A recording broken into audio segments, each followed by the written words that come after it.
10th నుంచి అంటే intermediate నుంచి డిగ్రీ వరకు యువతీ యువకుల సంఖ్య 40 కోట్లు. అమెరికా జనాభా 40 కోట్లు, నా దేశంలో యువత సంఖ్య 40 కోట్లు. ప్రపంచంలో ఇంకొక దేశం ఉంది చైనా, దాని జనాభా కూడా 140 కోట్లు. కానీ పిల్లలు లేరు అక్కడ, పిల్లలు లేరు, చిన్నపిల్లలు లేరు, అంత ముసలోళ్ళే. కానీ ప్రపంచంలో 20 కోట్లు ప్లస్ 40 కోట్లు పిల్లలు, విద్యార్థులు, యువకులు కలిసి 60 కోట్ల జనాభా కలిగిన దేశం. రాబోయే శతాబ్దం మన భారతీయ హిందూ శతాబ్దం ప్రపంచంలో.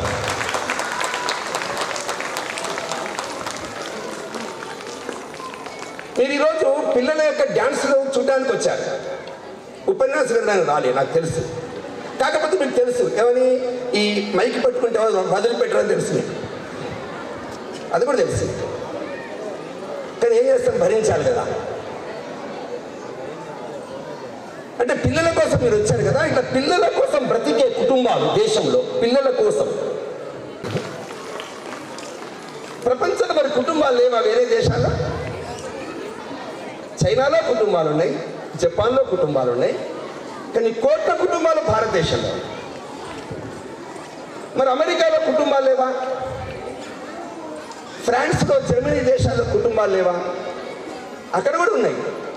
కాకపోతే ఇళ్ళలో తల్లులు ఉంటారు, పిల్లలు ఉంటారు, తండ్రులు ఉండరు.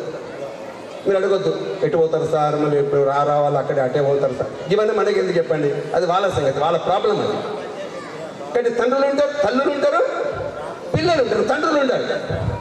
అందుకే ఆ దేశాన్ని మనం చెప్పట్లే, ఆ దేశంలో ఉండే వాళ్ళు చెప్తారు ఫాదర్లెస్ నేషన్. ప్రపంచంలో తండ్రులు లేని దేశం అమెరికా. ఇంకా కొన్ని దేశాలు ఉన్నాయి, ఆడవాళ్ళకి అధికారాలు ఎక్కువ, ఆడవాళ్ళకి సోకులు ఎక్కువ, విలాసాలు ఎక్కువ, పవర్స్ ఎక్కువ, పరిశ్రమలు ఎక్కువ, ఇంటింట తలసరి ఆదాయం ఎక్కువ, కానీ పెళ్ళిళ్ళు ఉండవు, కానీ పిల్లలు ఉంటారు. ఆ దేశాల పేర్లు నార్వే, డెన్మార్క్, స్వీడన్. మీరు చెప్పండి, నార్వే, డెన్మార్క్, స్వీడన్ లాగా డబ్బు కోసం పరితపిస్తూ కుటుంబాన్ని, ఆచారాన్ని, సంప్రదాయాన్ని వదిలిపెట్టి ఆ దేశాన్ని అనుకరిద్దామా, లేకుంటే రష్యాను అనుకరిద్దామా, లేకుంటే ఈ భారతదేశాలాగా ఉందామా? మళ్ళీ పిల్లలు చెప్తున్న జవాబు, భారత్ లాగా ఉందామా వద్దా? మగవాళ్ళు కాదు, ఆడవాళ్ళు చెప్పాలి. ఎందుకు ఆడవాళ్ళు చెప్పాలి అంటే, ఎందుకు ఆడవాళ్ళు చెప్పాలంటే ప్రపంచంలో ఆడవాళ్ళకి ప్రత్యేకమైనటువంటి ప్రాధాన్యతనిచ్చినటువంటి దేశం భారతదేశం. ఎవరైనా అన్నారనుకోండి, ఏమని, మగవాడితో అడ్జస్ట్ అయి ఉండాలండి, మగవాడితో అడ్జస్ట్ అయి ఉండాలండి, మగవాడితో కలిసిపోవాలండి అంటుంటారు చూడండి. ఎందుకు మగవాడితో కలిసిపోవాలి అంటే, ఈ పురుష ప్రపంచంలో ఆడది కలిసిపోయేది కాదు. అసలు ఈ ప్రపంచంలో సగము ఆడదైతే సగము మగవాడు కలిగిన దేశం భారతదేశం. ప్రపంచంలో అర్ధనారీశ్వర తత్వాన్ని ప్రపంచానికి చెప్పిన దేశం భారతదేశం. కానీ నాకు హక్కు ఉంది, నాకు అధికారం ఉంది, నాకు బాధ్యత ఉంది, నాకు శక్తి ఉంది. స్వామి వివేకానంద అమెరికాకు వెళ్ళినప్పుడు ఇలాగే చాలా మంది కూర్చున్న వేళలో అందరూ ఆడవాళ్ళే ఉన్నారు, మొత్తం ఆడవాళ్ళే, మగవాళ్ళు లేరు అందులో. ఒక పాప నిలబడి ఉంది అక్కడ, అమ్మాయి కూర్చో, అమ్మ కూర్చో, నేను వీలు కాదు, అక్కడ అమెరికాలో, అక్కడ అమెరికా. ఆ పాపను బట్టి కూర్చో, అమ్మ కూర్చో అంటున్నాడు. ఆమె కోపం వచ్చింది. కోపం వచ్చి ఏమని తెలుసా, నన్ను అమ్మ అంటావా, నేను 70 ఏళ్ళు అనుకున్నావా, నాకు 20 ఏళ్ళే. అప్పుడు స్వామి వివేకానంద చెప్పాడు, మా దేశంలో చిన్న పాపని సైతం అమ్మ అని పిలిచే సభ్యత గల దేశం నా భారతదేశం. ప్రపంచంలో 3 ఏళ్ల పాప నుంచి మొదలుకొని 13 ఏళ్ల పాప వరకు లక్ష్మిని, సరస్వతిని ఆ విధంగా చూసి ఆమె కాళ్ళకి పసుపు పూసి ఆ విధంగా పూజించేటువంటి దేశం భారతదేశం. కట్టుకున్న భార్యను సైతం పక్కన కూర్చోబెట్టుకుని మగవాడు దిగి ఆమెకు పాద పూజ చేసిన రామకృష్ణ పరమహంస పుట్టిన దేశం నా భారతదేశం.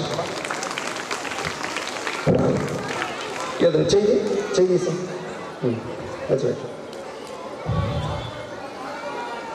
మీకు అర్థమవుతుందా? సౌండ్ తగ్గించి, కోపం వచ్చి ఎక్కువ పెంచుతున్నాం. పరిస్థితికి తగ్గించి మీరు ప్రపంచంలో ఎక్కడ చూడలేదు. అందుకే ప్రపంచంలో నా దేశం ప్రత్యేకమైనది. తగ్గించమ్మా, సౌండ్ తగ్గించు, సౌండ్ తగ్గించు. కరెక్ట్ సెట్ చేయి.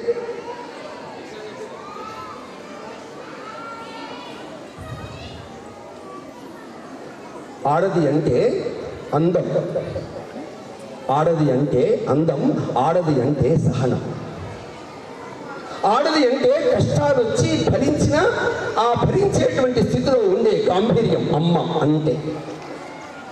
అమ్మ అంటే సుందరం, అమ్మ అంటే సహనం, అమ్మ అంటే గాంభీర్యం, అమ్మ అంటే తేజస్సు. ఎందుకు తేజస్సో తెలుసా? ఎందుకు తేజస్సో తెలుసా? కడుపులో ఉండేటువంటి, గర్భములో ఉండేటువంటి పాపని, ఆ శిశువుని పెంచడం కోసం 9 నెలలు ఆ విధంగా నోములు వ్రతాలు చేస్తూ భగవంతుణ్ణి కోరుతూ, దేశంలో ఈ జెండాలు కనబడినప్పుడు, హిందూ అని చెప్పుకోనప్పుడు, దేవాలయాలు ధ్వంసమవుతున్నప్పుడు, అనేక ఆవులు కట్టికవాడికి పోతున్నప్పుడు, బయటికి ఆడవాళ్ళు వచ్చే పరిస్థితి లేనప్పుడు, 700 సంవత్సరాలు ఆడవాళ్ళు అత్యాచారాలు గురవుతున్నప్పుడు, ఆ తల్లి తన గర్భంలో ఉండే శిశువుని పట్టుకొని శివుని దగ్గరికి వెళ్ళి, శివ నాకు కొడుకును ప్రసాదించు, నా కొడుకుగా పెళ్లి చేసుకుని 4 పిల్లలు కానీ మనవరకు ఆడుకోవడం కోసం కాదు నేను కొడుకును కనేది. నా కొడుకు ఈ దేశంలో ఉండే లక్షలాది మంది ఆడవాళ్ళు అత్యాచారాలు గురి కాకుండా స్వాభిమానంతో నిలబడేటువంటి స్వరాజ్యం కోసం నాకు ఒక మగ శిశువును ప్రసాదించు శివ శివ అంటే